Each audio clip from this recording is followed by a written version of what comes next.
Mr Ettershank with a question, please. Thank you, President. My question is to Minister Blanthorne. Last year, the Office of the Public Advocate's Community Visitors Scheme lodged 15 reports of abuse, neglect and violence occurring in supported residential accommodation with the Social Services Regulator.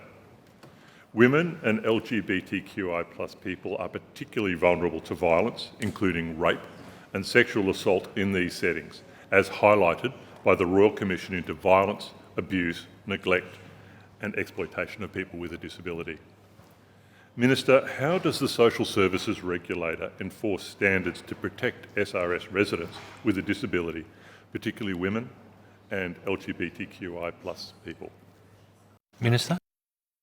Thank you, President. I thank Mr Ettershank for his question. I find it quite a puzzling question, given that last year we sought the permission of this chamber to increase the powers of the Social Services Regulator to address exactly many of the issues to which you refer, and Mr Ettershank did not vote for the extension of those powers. So I find it extremely troubling that he is now standing here asking a question effectively about the Social Services Regulator's powers. So I indeed question whether or not Mr Ettershank, at the time I questioned whether or not he had given due consideration to that bill, but I think the question that we have here before us shows that he did not give due consideration to that bill, because those expanded powers to the Social Services Regulator would have provided greater protection for children and greater protection for adults with disability in particular. And to be very specific, Mr Ettershank, what we sought was the power to ensure that dodgy disability workers could be prohibited from ever working with people with disability or children,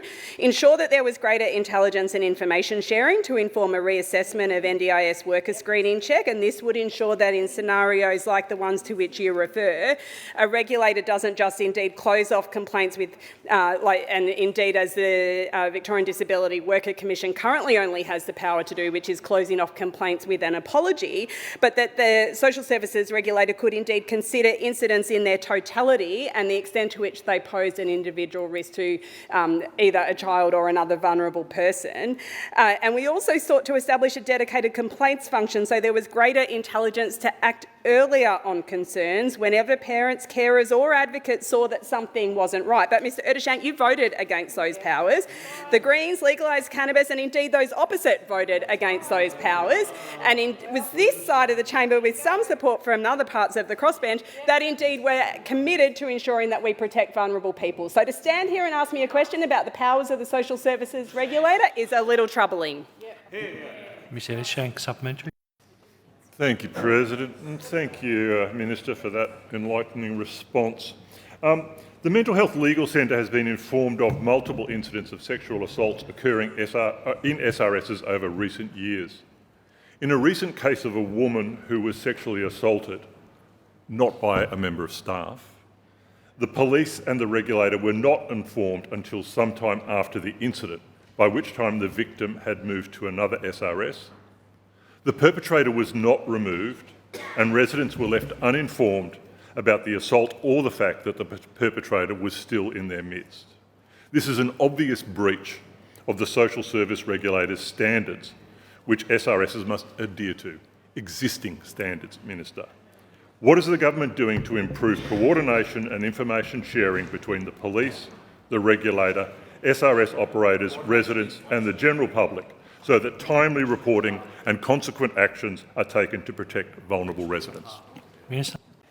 Thank you, President. I don't have enough time to deal with the hypocrisy of this question, but indeed it was this government that has previously strengthened the regulatory framework, and indeed it was this government that only last November, December, as I just outlined in my substantive response to your first question, that sought to ensure that there was greater intelligence and information sharing to inform reassessments of workers, to share information across agencies, across independent regulators and with the police than what currently exists, Mr Ettershank. You voted against it. Ms Crozier with a question, please.